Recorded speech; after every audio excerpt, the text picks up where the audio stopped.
نحمده ونصلي ونسلم على رسوله الكريم وعلى آله وصحبه اجمعین۔ السلام علیکم ورحمۃ اللہ وبرکاتہ۔ ناظرین، امید ہے آپ خیریت سے ہوں گے۔ یار بڑی عجیب و غریب صورتحال ہے۔ قوم لا یعقلون کا ایک مفتی ہے حسان ادریس، اس نے ٹی وی پہ بیٹھ کے کہہ دیا ہے ڈاکٹر نلیک کے بارے میں کہ یہ اللہ کے نوروں میں سے ایک نور ہے، نور من نور اللہ۔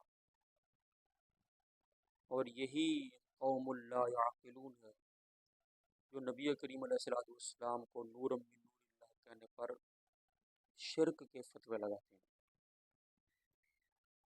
اور اب ان کا ٹائی والا پینٹ کوٹ والا نلیک وہ نور من نور اللہ ہو گیا، کوئی شرک نہیں ہوا، جائز ہے۔ حضور صلی اللہ علیہ وسلم کو جب کوئی نور من نور اللہ کہے تو وہ شرک ہے۔ عقل نہ ہو تو پھر بندہ ایسے ہی چبلے مارتا ہے۔ چبل قوم چبل جہان، کس بنا پر آپ رسول اللہ صلی اللہ علیہ وسلم پر نور من نور اللہ کے اطلاق کو شرک کہتے ہو، اور کس بنا پر ذاکر نالیک کو نور من نور اللہ کہتے ہو؟ کیا معیار ہے تمہارا؟ یہ کیسی بات ہے جسے تم بیان کر رہے ہو؟ ذاکر نالیک جب پاکستان کے دورے پہ آئے گا تو حکومت اسے پروٹوکول دے گی، حکومتی سطحوں پر اس کے لیکچرز ہوں گے، مگر پاکستان میں ایک ایسی ہستی بھی موجود ہے کہ جس کے مقابلے میں بیٹھنا ذاکر نالیک کے بس کی بات ہی نہیں۔ شیر ہے ہمارا شیر، ڈاکٹر اشرف حسن جلالی زیدہ مجدور۔ انہوں نے جب خط لکھا ڈاکٹر ذاکر نالیک کے مناظرے کی بات کی تو ان کا یہ چیلنج کرنا تھا کہ پوری وہابیت رو پڑی۔ ان کا عمر صدیق ہے، وہ کہتا ہے کہ مجھ سے مناظرہ کر دو۔ ارے بچے تجھ سے کیا مناظرہ کرے، بڑے کو لا، نالیک کو لے آ، کیا وہ نالائق ہے؟ تمہاری نگاہوں میں بھی وہ مناظرہ نہیں کر سکتا تو اس سے کراؤ۔ تو مفتی عابد جلالی سے بھاگا ہوا ہے، یہاں تو بات کرتا ہے ڈاکٹر اشرف حسن جلالی کی، تیرے اندر تو ان کے سامنے 10 منٹ بیٹھنے کی ضرورت نہیں ہے۔ اگر ان سے بیٹا مناظرہ کرنا ہے تو پھر وہی چلا جا مرکز صراط مستقیم، جب ڈاکٹر صاحب ادھر ہوں گے چلا جا وہاں اور جا کر کہہ کہ میں ان سے مناظرہ کرنے آیا ہوں، تو تیری بہترین تسلی کرائی جائے گی اور تجھ سے بات کریں گے، وہ تجھے کوئی بدتمیزی نہیں کرے گا، وہاں جائے گا عزت سے بٹھا کر تیرے ساتھ مناظرہ کیا جائے گا، بات کی جائے گی انشاءاللہ۔ اور ان کے مقابلے میں بلکہ اس سے کئی گنا بڑا علم رکھنے والے ڈاکٹر اشرف حسن جلالی سے سمجھتے ہیں، ان پر مختلف اضلاع میں ظالمانہ پابندیاں لگی جا رہی ہیں، زبان بندی، داخلے پر پابندی۔ کیوں بھائی؟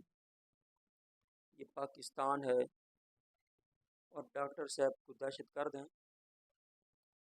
کیا یہ پاکستان تمہارے باپ کا ہے؟ ڈاکٹر صاحب کا پاکستان نہیں ہے؟ ذاکر نالیک کو اٹھانا چھوڑو، ذاکر نالیک سے ہمارے لائق ڈاکٹر صاحب کا مناظرہ کرا لو، انشاءاللہ ہمارے لائق ڈاکٹر صاحب نالیک کو بھگا دیں گے۔ اور دوسرا، ڈاکٹر صاحب پر ناجائز پابندیاں ختم کی جائیں، جتنی بھی ان پر 4th شیڈول کی ناجائز پابندیاں لگی جا رہی ہیں سب کو کالعدم قرار دیا جائے، ختم کیا جائے، نوٹیفیکیشن واپس لیا جائیں، اور پورے پاکستان میں بلا روک ٹوک جہاں جانا چاہیں ان کو اجازت ہونی چاہیے، اور ان کو وہاں پر جانے میں کسی قسم کی رکاوٹ نہیں ہونی چاہیے۔ کیا آپ علماء اہل سنت کے ساتھ کیوں زیادتیاں کرتے ہو؟ الحمدللہ اہل سنت ایک مذہبی حقیقت ہے، اور اہل سنت و جماعت وہ جماعت ہے جس کے بارے میں نبی پاک علیہ السلام نے فرمایا تھا کہ جس پر میں اور میرے صحابہ ہیں، یہ وہ جماعت ہے۔ آپ اس جماعت کے لیڈران پہ پابندیاں لگاتے ہو، اس جماعت کے لیڈران جو کہ ہمیشہ ملک پاکستان کی محبت کا درس دیتے آئے ہیں، بانیان پاکستان کی اولاد میں سے ہیں، پاکستان کے امن کے خواہاں ہیں، آج تک ہمارے علماء نے کبھی پاکستان میں بدامنی کی بات نہیں کی، ان پر پابندیاں لگا کر جو سنی ہیں کروڑوں کی تعداد میں، پاکستان کا 70% الحمدللہ عوام اہل سنت ہے، آپ ان کو اشتعال نہ دلاؤ۔ لہٰذا میں گزارش کروں گا کہ مہربانی فرماتے ہوئے ادارے اپنا یہ نوٹیفیکیشن واپس لیں، اور قبلہ کنز العلماء دمد برکاتم العالیہ ان کو جہاں بھی جانا چاہیں ان کو جانے کی اجازت ہونی چاہیے۔ یقیناً وہ دین کی خدمت کر رہے ہیں اور مسلک حق اہل سنت و جماعت کے عظیم مبلغ ہیں، اسلام کے بہت بڑے داعی اور خادم حق کا داعی، حق کا واصف اشرف آصف حضرت قبلہ جلالی صاحب کی جو دینی خدمات ہیں وہ کسی سے ڈھکی چھپی نہیں ہیں۔ حضرت صاحب نے ماشاءاللہ عقیدہ توحید پر 50 گھنٹوں سے زائد آپ کے دلائل پر مشتمل گفتگو ہے، ختم نبوت کا بڑا کام کیا ہے، اور اسی طرح آپ نے نبی کریم علیہ الصلوۃ والسلام کی شان کھل کر بیان کی اور اس پر بڑا کام کیا ہے۔ قبلہ ڈاکٹر صاحب کی تصنیفات بھی ہیں، مدارس بھی ہیں، یونیورسٹی بھی زیر تعمیر ہے، تو اتنے سارے ماشاءاللہ دین کی خدمت کے ان کے شعبہ جات ہیں جس کے اندر وہ مصروف ہیں۔ اگر ڈاکٹر صاحب کو تم اس لیے پابند کرنا چاہتے ہو، پابندیاں لگانا چاہتے ہو کہ وہ حق بولتے ہیں، تو پھر تو آپ کامیاب نہیں ہو سکتے، حق تو وہ پھر بھی بولیں گے۔ اگر آپ کو لگتا ہے وہ حق نہیں بول رہے، تو اب ایسا کریں نا، پہلے ان کو سنیں، ذرا موقع دیں۔ آپ کو لگتا ہے کہ اگر یہ حق نہیں بولتے، اور حنیف قریشی کی بات پر آپ چل کر کہتے ہیں کہ حنیف قریشی کہتا ہے یہ حق نہیں بولتے، اب حنیف قریشی سے ذرا ان کا مناظرہ کرا دیں، آمنے سامنے ڈیبیٹ کرا دیں، ٹی وی میں بٹھا دیں، تو لگ پتہ جائے گا حنیف قریشی سچا ہے کہ قبلہ ڈاکٹر صاحب سچے ہیں۔